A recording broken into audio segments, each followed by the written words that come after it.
Hi, my name's Jim Wilson, and we're here with Bob Joseph. Bob, it's a pleasure to interview you this afternoon. Jim, it's great to be here. So Bob, tell me, let's start at the beginning. How is it you decided to become an antitrust lawyer? In my second year at the University of Michigan Law School, I took an antitrust course from Professor Jim Rawle, who was a visiting professor from Northwestern. He was an extraordinary teacher. He'd had experience as an antitrust scholar. He'd been on major antitrust study groups, and he approached the subject from both a public policy standpoint and a legal analysis standpoint that I found fascinating. It intrigued me. It probably played into some interests that I had had coming into law school. I was a high school debater and a college debater, and had always been interested in public policy questions. And I also had a strong interest in American history in all its dimensions. And antitrust plays into those interests from both a policy standpoint, a history standpoint, and a legal standpoint. So did Professor Rawle have a particular influence on the way you thought about antitrust law? Well, he did, because he did talk about what I call larger antitrust issues. For example, how do we deal with what has been called the problem of oligopoly or concentrated industries? How do we deal with the intersection between intellectual property law and antitrust? And I've always enjoyed what I'll call the policy economic angle to antitrust, which I've tried to translate into my practice into practical advice and successful litigating strategies. So I guess it's appropriate that you started your career at the Federal Trade Commission, given your interest in policy. How did you come to work at the Federal Trade Commission? Well, by the time I was thinking what I wanted to do after graduating from law school, I knew I wanted to be a government attorney, and I'd considered the Securities and Exchange Commission, I considered the National Labor Relations Board, and the Federal Trade Commission. During the interview season in my third year, the FTC interviewer was a lawyer who had been in private practice in Detroit, and then had gone to work in the Office of Policy Planning at the FTC. And he was really excited about his position.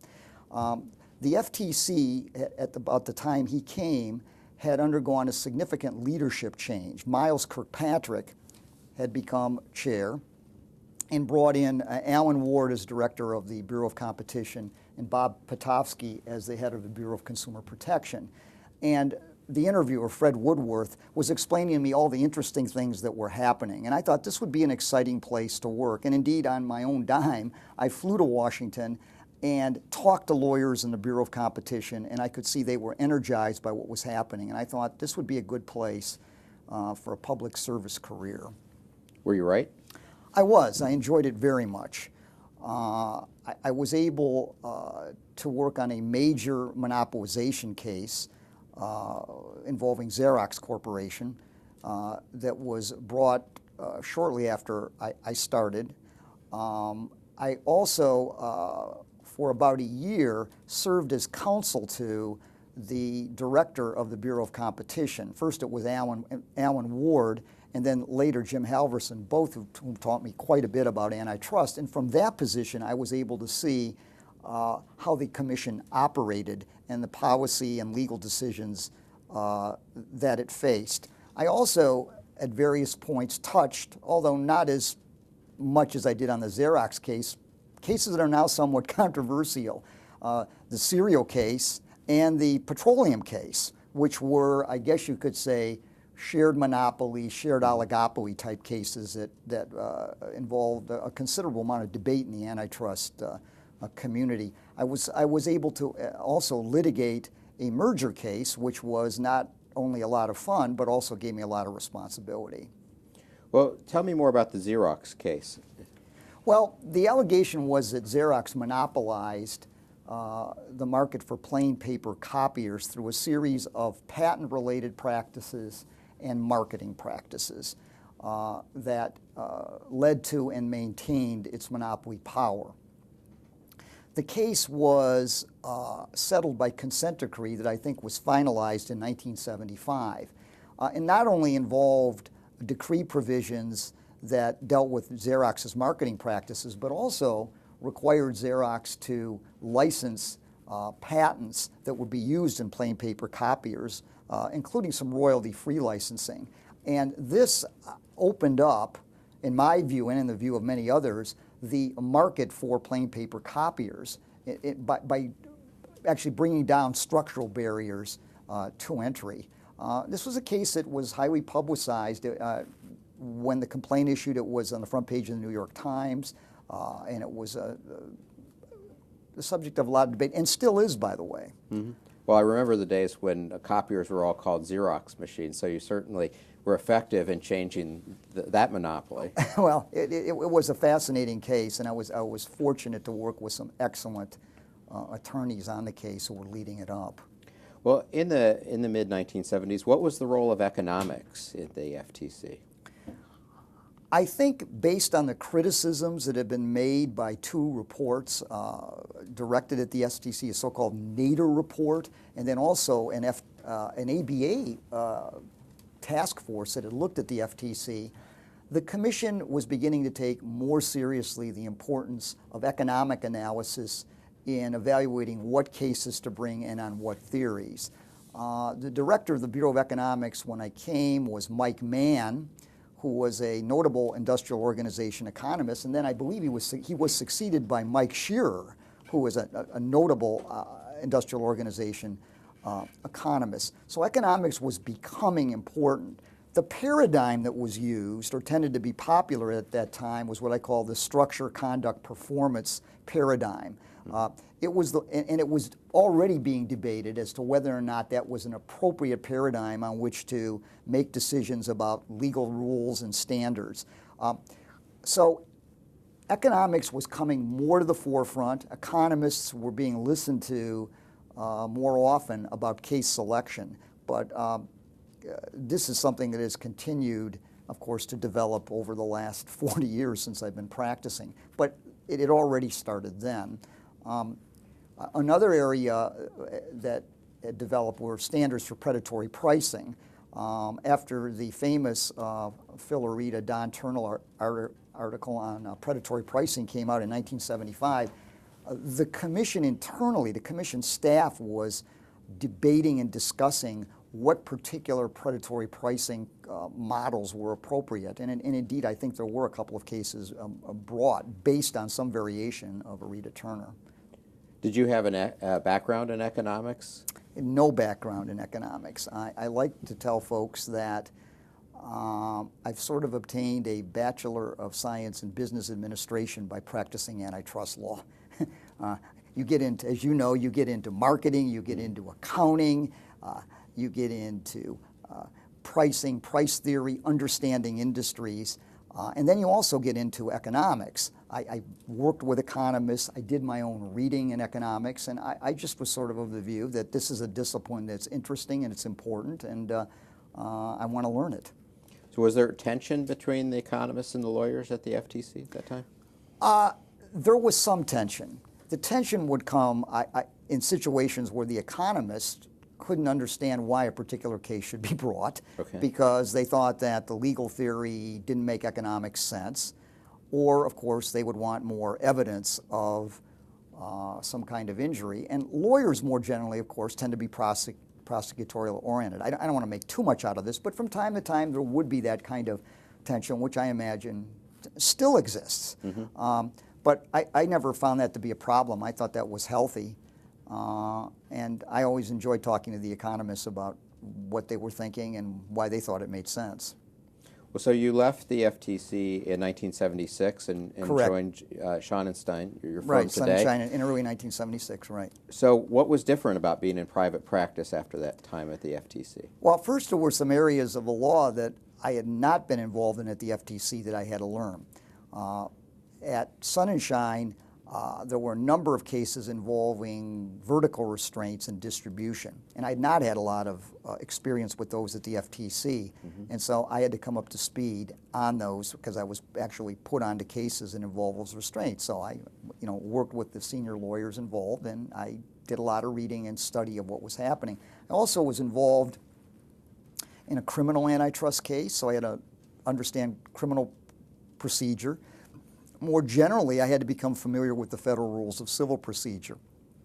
But of course, probably the major difference is that I was now in a role where I was also going to be an antitrust counselor, which is not something that was involved really at the FTC. So I now had to think of risk, managing risk, helping clients get to their business objectives in a way that complied with the law and minimized legal risk. And also learning that you just don't want to say no. You want to explore whether there are ways to meet business objectives that are comfortably within the law. And that is something that takes, I think, a lot of time to learn and to become expert at. Well, who were the lawyers that were your mentors that helped you develop those skills?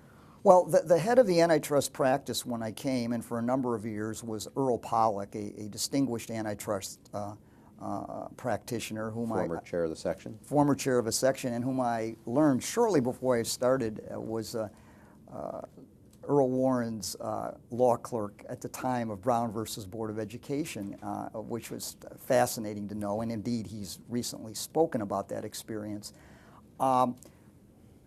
Alan Silberman, another former chair of the section, was the person I work with closely, and Gary Senner. They all were first-rate mentors. They wrote well, they thought analytically at the highest levels, they had an uncanny ability for thinking strategically and for identifying issues that many lawyers would miss. I learned an enormous amount from them. And I had other colleagues who were very knowledgeable in areas of economics that I learned from. So it was an excellent opportunity to learn antitrust law and practice. Well, what was the practice like back then in the late 70s? It was a highly collegial practice, and indeed it's been all the time I've been at Sun and Shine, which is now SNR Denton. We often talked amongst ourselves about issues. Even if we were working on different cases, we would talk over lunch or otherwise informally about situations that came up. We shared quite a bit of what we knew, and that kind of interaction, I thought, brought great value to everything that we did. The other thing I tend to remember is at that time when you didn't have a lot of, weren't using the teleconference much as a way of getting together, is joint defense efforts. I was involved in a number of joint defense enterprises with, co-defendants in like price-fixing cases, including, for example, the corrugated container case. And it was a great opportunity to meet younger lawyers, to network with them, and to have a lot of fun. So your practice consisted of both counseling and litigation. Right, both. Now, obviously, antitrust is a complex area of the law. How, as a litigator, have you tried to make that area of the law understandable to both judges and juries? Think of it as two modes in a way. One is I'll call the teaching mode, and the other is what I'll call the story mode. So in the teaching mode would be, I want to try to take what are abstract concepts and break them down and make them intelligible and also interesting at the same time. And then I want to take the facts and tell a story around those principles, taking the judge or the jury on a journey, in effect, where hopefully at the end they will agree with my view of what the case ought to be or our client's position. So I've always enjoyed teaching. Mm-hmm. And so to me, a large part of the antitrust enterprise is trying to explain the underlying reason why I'm giving a certain type of advice or why a certain legal principle makes sense. And then, of course, at some point you have to say, all right, that's enough teaching. Where are we going? What are we doing with this? Well, speaking about where we're going, you've seen some significant changes over the time you've been practicing in antitrust jurisprudence. What, as you look back today, what would you say are the significant cases that have affected antitrust jurisprudence over your time period as a lawyer? I can only pick a few that come to mind. First, in the merger area, certainly the General Dynamics case in 1974 marked the beginning of a movement away from mergers by the numbers. It took some time for General Dynamics' impact to permeate, but I would say that by 1980 it was having a marked impact. Secondly, the cases such as Continental TV versus GTE Sylvania, Broadcast Music versus CBS, and others began to rein in use of the per se rule and to resuscitate the rule of reason, a major development in antitrust law. Third, there were cases such as National Society of Professional Engineers, NCAA, versus Oklahoma, I think it is, yep. or Regents, FTC versus Indiana Federation of Dentists, that began to explore different ways of looking at the rule of reason, trying to structure it, trying to come up with analytical modes that were usable and that made also economic sense. That's another major development. More generally, this is not case related, this influence of economics that you had talked about and mentioned that we had discussed continued to evolve and take on even greater significance, not only in litigating particular cases, but also in the sense of the courts looking at economic thinking in coming up with rules and in thinking about them. One of the cases that can't help but have affected you as a litigator is the Twombly case. How has that changed the way that you've litigated cases? Well, antitrust cases are expensive and time-consuming, as you know, and when there's a complaint filed in an antitrust case, you're always thinking, is there some way to resolve this matter quickly? And the first thing a client will ask is, can we get this case dismissed? Before Twombly, and particularly when you had allegations of price fixing or other types of horizontal behavior, there was always the risk that a court, given pleading standards at that time, would deny a motion to dismiss and then also talk about the law based on the allegations of the complaint and come up with legal principles that you would have to live with throughout the case that might not be helpful to you, in fact might hem you in when you later wanted to maybe dispose of the case on summary judgment grounds. So my philosophy always was be very careful about filing motions to dismiss when they get to substantive issues. I think Twombly has at least changed that. Certainly the same risks exist, but the courts are looking more carefully at complaints to determine whether the allegations of conspiracy are plausible. They're also carrying Twombly over to other areas like relevant market definition and the like. And so I think I now look at the motion to dismiss strategy very carefully. And I don't want to say there's a presumption in favor of it, but I want to go in thinking, do we have a good shot here? We may well want to do it. And I might add, in a number of cases, if you have co-defendants, there's probably going to be somebody who's going to want to file a motion. So I think it's been a very influential case. Where it will come out down the road, I'm not sure. It'd be interesting to see how the courts further interpret it, and also whether plaintiffs filing lawsuits will figure out ways to get around it. I think they're already trying to do that. Yeah, that's one of the benefits of being a defense lawyer, for the most part, is that plaintiffs are always giving you new challenges to face. They are, and I've been up against some formidable opponents in that regard. You mentioned Continental TV versus GTE Sylvania, which is obviously a seminal case in antitrust law, especially for someone like you that has had a large portion of its practice related to distribution issues. Right. And we've seen that play itself out to most recently to the Ligon case. So what's your evaluation of that evolution of the law? Has it been a good thing? I think on balance it's been very beneficial.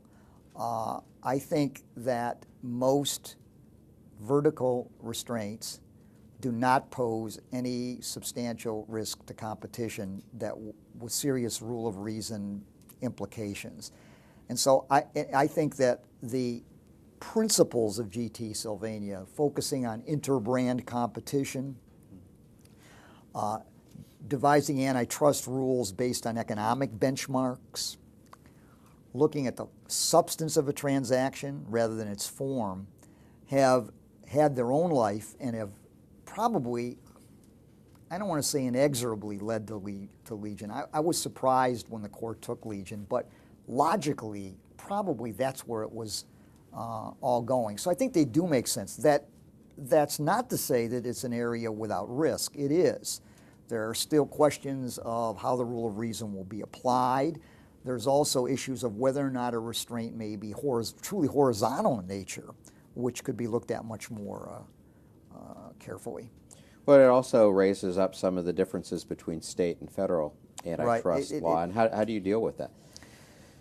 It's often difficult. Right now, for example, as I know you're aware, Jim, there's some states who take the position that resale price maintenance violates their state statutes. And this complicates marketing if you want to do it on a national basis, and therefore the ability to utilize Legion. So it's something that's pointed out to clients and something that's taken into account in determining whether or not to fully embrace the rule of reason or whether to try to really use pre-Legion law instead and to see where things tend to sort out. You mentioned that that economics in the whole development of vertical restraint law has been significant. More broadly, how has the role of economics changed during the time that you've been practicing? I think it's become more extensive, as I noted earlier. I think the economic tools have become more sophisticated in litigation. You can almost expect to see somewhat complicated econometric analyses being done. In certain areas like mergers, if you've got a serious merger issue, you will need an economist. And the lawyer's job, I think, is to some extent making sure that the economists have it right and that it can be intelligibly explained. I think one of the major benefits of economic analysis has been in thinking through concepts and trying to help think through what do we mean by an adverse effect on competition? How should we approach relevant market? What rules make sense from a decision standpoint in terms of costs and benefits? And those areas, I think, have benefited a lot from economic thinking and a lot of economic debate that's ongoing, I might add. So in your own practice, you've been both a counselor and a litigator. What would you identify as sort of the key developments that you feel like you've been a part of? Well, I've been involved in a number of class actions where the question of whether or not to certify a class is one that I've been involved in, working with experts, arguing before courts on whether, for example, proof of injury is a common issue of law, in fact, or not. I've been involved in collusion cases. One case that raised both Section 1 agreement issues and Robinson-Patman meeting competition issues was Reserve Supply versus Owens Corning, a Seventh Circuit case where the Seventh Circuit affirmed summary judgment on both the Section 1 agreement grounds and also on a meeting competition defense. So it was an interesting case. And the Section 1 case involved issues of agreement. When is oligopolistic behavior or alleged oligopolistic behavior in agreement, which, as you know, is an issue that just won't go away. I heard a program this morning on aspects of that. I also recall a case, a vertical restraints case, Nichols versus Dunlop, that involved a fairly complicated resale price maintenance set of facts where we were able on that part of the case to get summary judgment for the client. And I particularly remember enjoying arguing at some length and explaining to the court why I thought that the legal principles particularly applied to this complicated set of facts. Well, you and I first met, I think, in the early 1990s at some section event, Right. doing something for the section. How did you start your work in the section?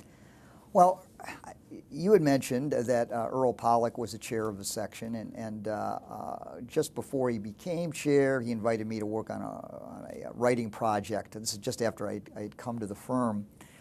And then in 1979, early 79, he asked me, would you like to be my chair's assistant? In other words, his assistant in helping him during the year he was chair in 79 and 80.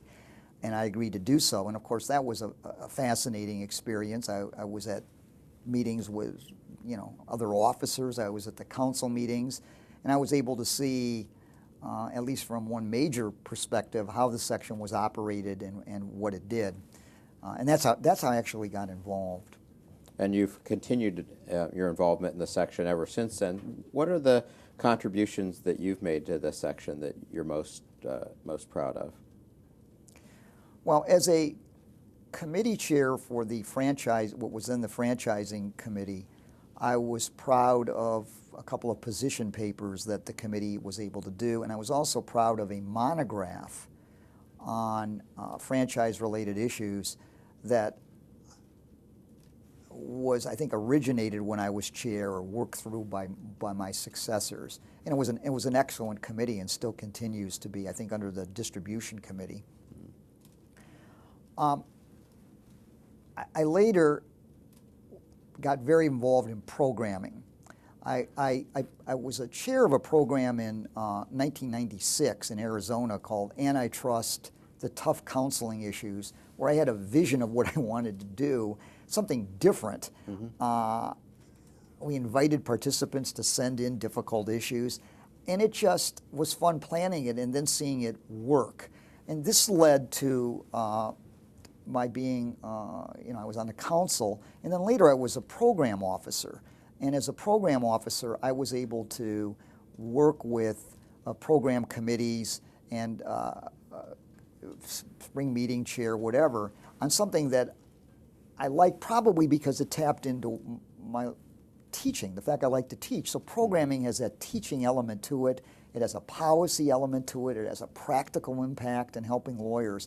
And I enjoyed that quite a bit. And I think that I was able, basically through the help of a lot of really smart people, move the program function along. When I was chair, we started a program, the Antitrust Master's Course, which is held every other year and is specifically designed for senior associates or junior partners or people at that level in the government. And it's proved to be, I think, a real success. We've had terrific faculty members teaching at it. The workshops, I think, have been valuable, and I think it's been good for helping develop leadership in the section, and that's something that, again, I got an enormous amount of help from my program officer, Don Clowder, from program chair, the first one, Kaz Hobbs. I'm very proud of that. Well, and in fact, if you look around the leadership in the section, you'll see a lot of alumni of the master's program. Yeah, that's very rewarding. That's very rewarding. You were also the section's first committee officer. Yes, I was. And at least in my time in the section, the role of committees has changed and the responsibilities of committees has changed. Can you talk a little bit about your involvement in that? There was a decision by, I think, a task force that we needed the section needed a committee officer to help do planning for committees, to work with the committees, to make sure that the committees were functioning well, to make appropriate recommendations about committee leadership. And I was honored to be the first committee officer, and I tried to begin thinking through regular planning, for example. A committee plan that would be submitted at the beginning of the section year that would be updated in January. I think that's still happening. I was responsible at leadership meetings for for talking to committees, the committee leadership there. And this has, as you know, grown. The committee officer now has folks that work with him or her, and I think it's worked. I think part of the proof that it's worked well is in the extraordinary output of the section's committees, which have always been the lifeblood of the section from way back, from the time I started. And I think now it's just remarkable how much our committees do under tremendous leadership, and I know you've seen it yourself. I think every section chair just is grateful for the enormous support from section members. Yeah, well, I think that the whole section's gratitude should go to those committees for the incredible amount of work product that they put out in so many different forms. It just snowballs on itself. It is amazing. It is amazing. I was pleased to see when I was committee officer and then held later positions how the brown bag lunch concept, which was sort of a ground up kind of thing, exploded. Then we also started using teleseminars. One of the challenges was, what do you do with programming in a world where people aren't traveling as much to programs, where you have different ways of communicating? What are ways to get information to people that's effective and useful? Well, I can remember when brown bags literally were brown bags held in a conference room, almost always here in Washington. Right. And as a Columbus antitrust lawyer, I was very grateful when they discovered the conference function on phones and actually included the rest of the antitrust world. Yes, that another example of how technology shaped and reshaped the way we deliver information and value to members. We've talked about the master's course. What else about your time as chair of the section do you remember and are proudest of? Well, I'm proud of how I was able to build upon the sterling work done by my predecessors on the international front. I know Kai Ewing was very interested in the international dimension. Roxanne Busey had, I think, was the one who had suggested an international officer. And then I tried to take those initiatives and move them forward. And we did a number of comments to international authorities. Now, they don't seem like much compared to what I'm seeing nowadays, which is just very impressive. So I'm proud that I was able to be part of that effort and to move it forward and hopefully pass that on to my successors. I was also proud of the committee output that we had, of the programming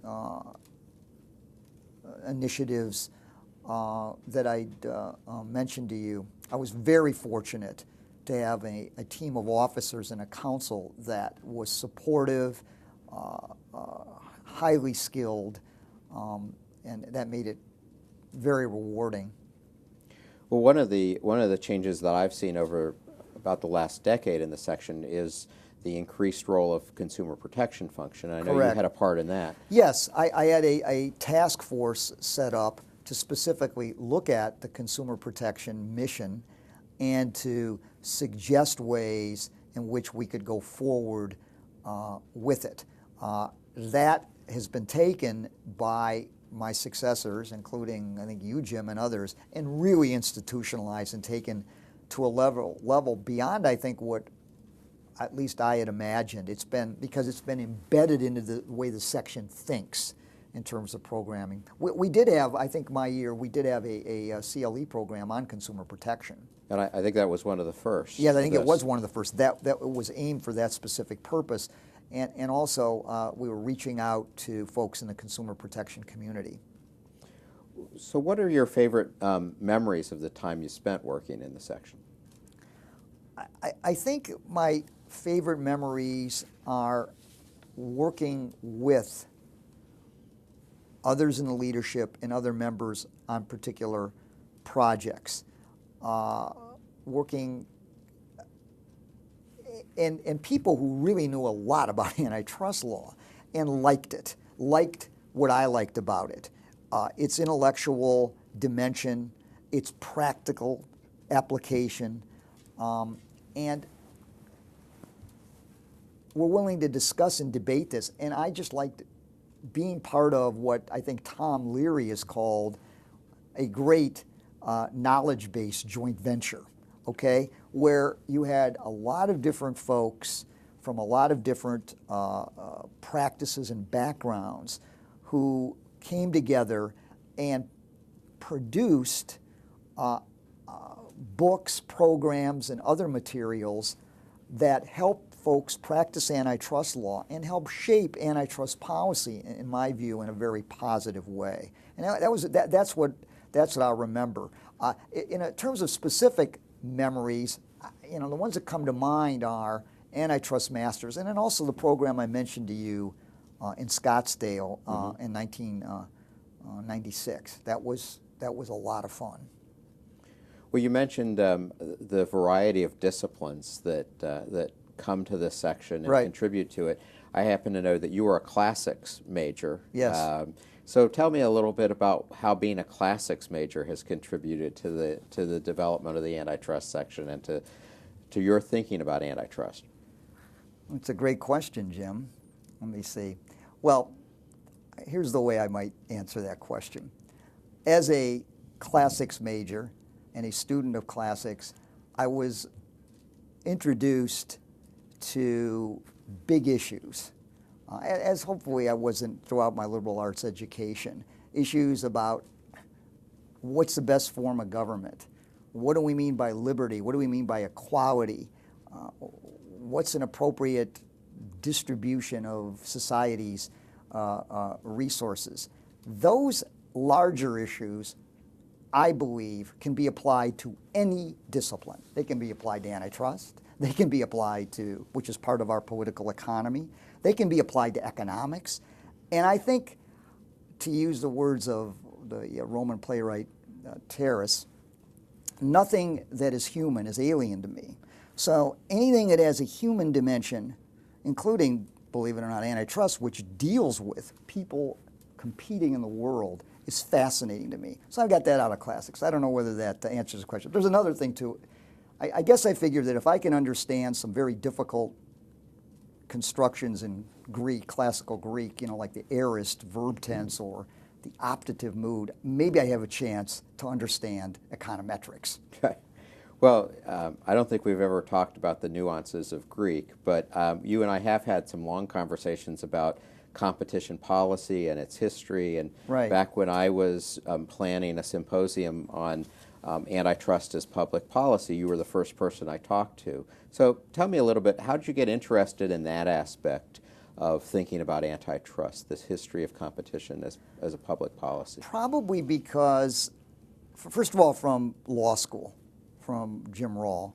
Secondly, when I was at the commission and working on the Xerox case, we were dealing with some challenging legal issues that are still around. What kind of conduct is exclusionary for purposes of Section 2 of the Sherman Act? When is an merger anti-competitive? What's the underlying reasons? And this inevitably took me back to historical development of doctrine, underlying economic presuppositions of doctrine, and ultimately where all of this fits in to public policy. That, I think, with what I'll call my interest in ideas and their practical implications, has always had me interested in policy. And at the same time, I've tried to say, okay, how do you take this policy and transfer it into effective legal representation at the same time? And I think that's what makes this an interesting practice. So was there some aspects of that history that you would hold up for practitioners that maybe were missing? Well, I think the key thing about the history is that it's evolved. First, two or three things. Number one, there are some issues that have been around a long time and we're still grappling with them. One is, what's an agreement? The other is, what's anti-competitive conduct by somebody who has market power? The third is, how do you define a relevant market? There's now in my view, frameworks, intellectual frameworks that make more sense. They are the result of an enormous amount of discussion and debate, and they're still occurring.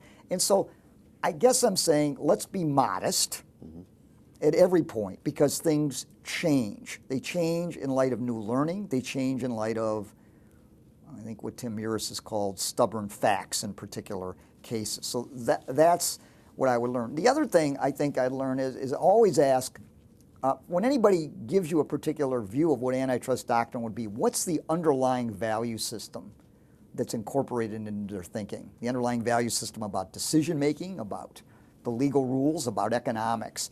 That's always something to learn and to keep in mind. That's what I would learn. That's what I would point to. Well, one of the things that's always struck me as long as I've known you is that you really seem to enjoy being an antitrust lawyer.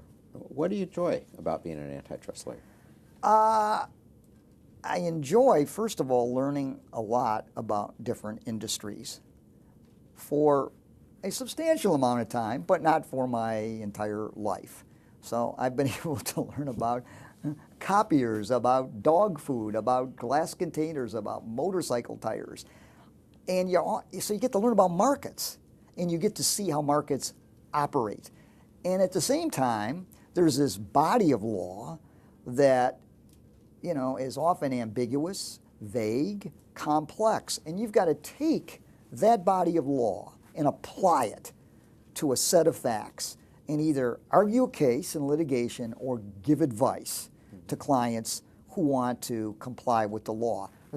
So it's a best of both worlds. You have a policy theoretical dimension, and you have a very practical dimension. And you get into businesses in ways that I think other business lawyers just don't often see. Yeah, I've always said that you get to learn how a business works without ever being responsible for making money at it. That's very well put. And of course you can always have your own opinions. It is, don't you agree, it's like a Bachelor of Science in Business Administration? Absolutely. In every new case, you get to see a whole new business and what the dynamics of that are. And it's not always the obvious dynamics. Not at all. Not at all. And then, of course, to see new products, new markets with the technological explosion. It's just, think of it, it's like a whole new world. Well, Bob, and here we are in 2011. If a new associate at your firm walked up to you and said, I want to be an antitrust lawyer, what would your advice be to him or her? Well, the first point I would say is how interested are you in commercial law generally? I think, maybe it's I think that understanding antitrust also involves understanding contract law, commercial transactions, and other forms of commercial practice that sort of relate to it, that relate to antitrust. I would also say, do you like getting into facts? Are you prepared to stay with a set of facts that are often complex? Do you have an intellectual curiosity? And I'd advise somebody to learn the economics.